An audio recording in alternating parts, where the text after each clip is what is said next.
Hi అండి, అందరికీ నమస్తే. Welcome back to my YouTube channel. ఈ వ్లాగ్ వచ్చేసి అత్తమ్మ వాళ్ళు ఉన్నప్పుడు షూట్ చేసుకున్న వ్లాగ్ అండి. ఆ రోజు వచ్చేసి మంగళవారం అనమాట. మంగళవారం రోజు మేము ఏం చేశానంటే, ఆల్రెడీ పూజ కోసం ఇలాంటిది ఒక చెక్కది చేయించుకున్నానని చెప్పాను కదండి లాస్ట్ వీడియోలో. ఆ చెక్క పెట్టి నా దగ్గర ఉన్న దేవుడి సామాన్లు, పటాలు అన్నీ పెట్టి చక్కగా ఇలా పటాలన్నీ కడుక్కొని పూజ అయితే చేసుకున్నాను అనమాట. పూజ అయిపోయిన తర్వాత ప్రశాంతంగా కూర్చొని అత్తమ్మతో ఏదో మాట్లాడుకుంటూ ఇలాగా టిఫిన్ అయితే చేస్తున్నానండి. ఆ రోజు టిఫిన్లోకి వచ్చేసి దోశ చట్నీ చేశాను అనమాట. ఆల్రెడీ అందరూ టిఫిన్లు అంతా అయిపోయాయి. నేను పూజ అది చేసుకొని తినేలోపు చాలా లేట్ అయిపోయిందండి. ఇంకా అందుకే ప్రశాంతంగా కూర్చొని ఇంకా దొరక నాకు అత్తమ్మకి టైం దొరికింది కదా అని ఏదో మాట్లాడుకుంటూ ఇలా టిఫిన్ అయితే చేశాను. ఇంకా టిఫిన్ తిన్న తర్వాత వంటల్లోకి అయితే దిగేశానండి. అత్తమ్మ అయితే అన్నారు, ఆ రోజు మాల పున్నమి అని చెప్పారండి. మాల పున్నమి అంటే కర్నూలు సైడ్ అందరికీ తెలిసే ఉంటుంది. కర్నూలు, నంద్యాల ఇటు సైడ్ చాలా సెలబ్రేట్ చేసుకుంటారు. మామూలుగా టౌన్లలో కంటే కూడా పల్లెటూర్లలో ఇంకా బాగా చేసుకుంటారమ్మా అని అయితే చెప్పారనమాట. సో మాల పున్నమి అంటే ఆ రోజు ఖచ్చితంగా నాన్ వెజ్ చేసుకుంటారంటండి. సో నేనైతే చికెన్, చపాతీ, అన్నం చేద్దామనేసి ఆల్రెడీ చపాతీ పిండి తడి పెట్టేసుకొని అన్నంకి కూడా రైస్ అనేది నానబెట్టి పెట్టేసుకున్నాను. ఇంకెక్కడైతే కర్రీ చేస్తా ఉన్నానండి. ఈ జింజర్ గార్లిక్ పేస్ట్ కూడా నాకు అత్తమ్మ ఇంటి దగ్గర నుంచి పట్టుకొని వచ్చిందండి. మామూలుగా నేను రెడీమేడ్ది వాడుతూ ఉంటాను అనమాట. అదంత మంచి స్మెల్ రాదమ్మా, ఇది యూజ్ చేయి, ఇది బాగుంటుంది అనేసి ఆ డబ్బా నిండుగా పాపం ఎల్లిపాయలన్నీ కష్టపడి ఒక్కటే ఒలుచుకొని నా కోసం తీసుకొని వచ్చారు. ఇక్కడైతే ఒక పక్క చికెన్ కేసేసాను. చికెన్ వేసిన వెంటనే ఇక్కడ కూర్చొని చపాతీలు అయితే తిక్కుతూ ఉన్నానండి. ఈ ఇంట్లో వచ్చేసి ఈ ఫెసిలిటీ బాగుందనమాట. ప్రశాంతంగా ఇలా టైం ఉన్నప్పుడన్నా కనీసం కూర్చొని నెమ్మదిగా చేసుకోవచ్చు అనమాట.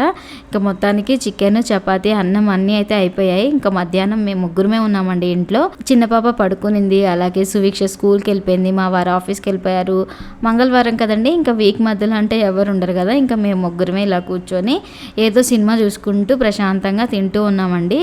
ఏదో సినిమా అంటే నాకు గుర్తొచ్చిందండి, ఆ రోజు మేము కమిటీ కుర్రాళ్ళు సినిమా చూసామన్నమాట.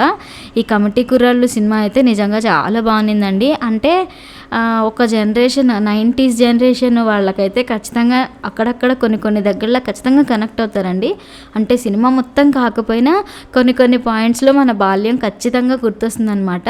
చిన్న ఫిలిం అయినా కూడా చాలానే బాగుంది, చాలా వరకు నచ్చుతుంది.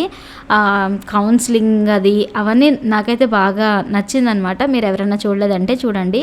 ఇంకా అదే రోజు ఈవినింగ్ అయితే అత్తమ్మ మామూలుగా మాకు పిండి వంటలు చేయడానికి అన్నీ తీసుకొచ్చారని చెప్పాను కదండి లాస్ట్ వీడియోలో. ఒక పక్క కజ్జికాయలు అయితే చేస్తూ ఉన్నారు, ఇంకొక పక్కన వచ్చేసి మురుకుల కోసం పిండి అయితే తడిపి పెట్టేస్తున్నారండి. పిండి తడిపి పెట్టేస్తే దానికి కొంచెం టైం ఉంటుందంట కదండి అది సెట్ అవ్వడానికి. అందుకోసం అని అయితే మురుకుల పిండిలో కారం, జీలకర్ర, వాము, ఉప్పు అన్నీ వేసి కలిపి పెడతా ఉన్నారు. ఇంక ఇక్కడైతే సీరియస్గా ఉప్పు సరిపోయిందా లేదా అనేది డిస్కషన్ చేస్తూ ఉన్నాం అనమాట. అసలు పిల్లలైతే ఏ పని చేసినా ముందుంటారు. ఇక్కడ మా బుడ్డిదానికి నువ్వు టేస్ట్ చేస్తావా అని అయితే నేను ఇలా కొద్దిగా పిండి తీసి టేస్ట్ చేపిస్తున్నాను. ఆమె పిండితో ఓన్లీ ఆడుతుందండి. పచ్చిపిండి నోట్లో అలా పెట్టుకోవడం అంటే ఆమెకి నచ్చదనమాట. ఇంకా మొత్తానికి మురుకుల కోసం పిండి అయితే కలిపి పెట్టేశాము. ఆ రోజు చెప్పాను కదండి కమిటీ కుర్రాళ్ళు సినిమా చూసామనేసి, అదే. ఇంకా అక్కడ అయితే అత్తమ్మ కజ్జికాయలు ఒక పక్క చేస్తూ ఉన్నారండి. మురుకుల పిండి తడిపి పెట్టేసిన తర్వాత కజ్జికాయలు చూస్తున్నారు కదండి. అసలు ఎన్ని కజ్జికాయలు కాల్చామంటే ఒక 60-70 కజ్జికాయలు కాల్చుంటాము. ఆ మురుకులు అయితే ఆల్మోస్ట్ ఇప్పటికి వీడియో ఎడిటింగ్ రోజుకి చేసిన రోజుకి కంప్లీట్గా అయిపోయాయి. ఒక 2-3 ఉన్నాయి అంతే. కజ్జికాయలు మాత్రం స్టిల్ ఇంకా తింటూనే ఉన్నారనమాట పిల్లలు. మొత్తానికి ఇలా పిండి వంటలు కూడా చేసుకుంటున్నాం మా ఇంట్లో. నేనైతే ఫస్ట్ టైం అండి ఇలా పిండి వంటలు చేసుకోవడం అనేది. ఏవో చిన్నవి చేస్తాను కానీ ఇలాంటి అస్సలు చేయను అనమాట.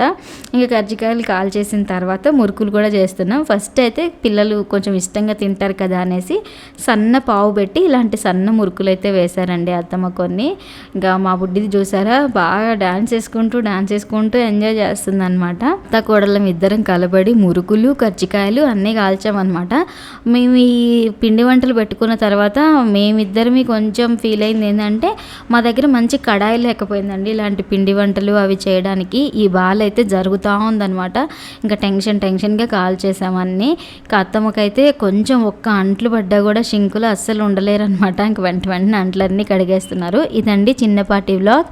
ఐ హోప్ ఈ వీడియో మీకు నచ్చింది అనుకున్నాను. నచ్చినట్లయితే ప్లీజ్ లైక్ చేయండి. Thank you so much for watching.